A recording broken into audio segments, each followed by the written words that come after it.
একটা ফাইলে কাজ করার পরে আপনি কিভাবে একটা ফাইল সেভ করবেন সেটা দেখুন।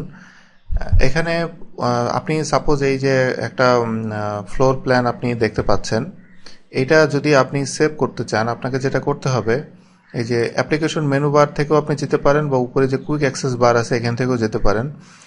অ্যাপ্লিকেশন মেনু বারে যে সেভ অ্যাস অপশন আছে, সেভ অ্যাস অপশন অনেকগুলো অপশনই আছে। আমি যদি আমি ড্রয়িংটা যদি শুধু সেভ করতে চাই তাহলে উপরের যে অটোক্যাড ড্রয়িং দেখছেন এটাতে আমি ক্লিক করব।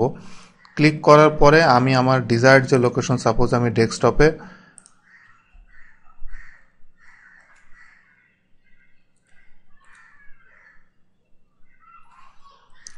এটা আমি সেভ করলাম। তো ডেস্কটপে এটা আমি সেভ করার পরে সাপোজ আমি অফ করে দিলাম।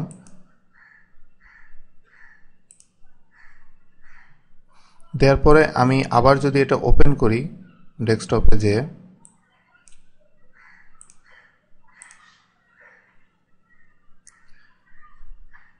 ডেস্কটপে যে ওপেন করার পরে এখন আমি যদি কোনো কিছু মডিফাই করার পরে এখানে একটা সেভ অপশন আছে। আমি যদি সেভে ক্লিক করি এটা জাস্ট সেভ হয়ে গেল, মানে ওভাররাইট করলো ফাইলটাকে। আর এখানে ডান দিকে একটা আছে সেভ অ্যাস অপশন।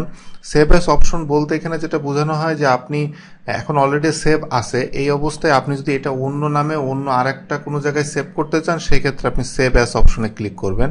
ক্লিক করলে এটা নতুন করে আপনি অন্য একটা নামে অন্য জায়গায় আপনি এটা সেভ করতে পারবেন, এই জন্য সেভ অ্যাস অপশনটা দেয়া। আর ফার্স্ট টাইম আপনি একেবারেই কোনো কিছু, আপনি সাপোজ এটা ড্রয়িং করেছেন, করার পরে একদমই কোনো সেভ করেন নাই বা কোনো কিছুই করেন নাই, সেভ অ্যাসেও যান নাই, সেই ক্ষেত্রে আপনি যদি শুধু সেভে ক্লিক করেন তাহলে এখানে সেভ অ্যাসের যেই উইন্ডোটা এসছিল, এই যে যেটা দেখতে পাচ্ছেন এইটা আসবে, কারণ আপনি ফাইলটা একবারও আপনি সেভ করেননি।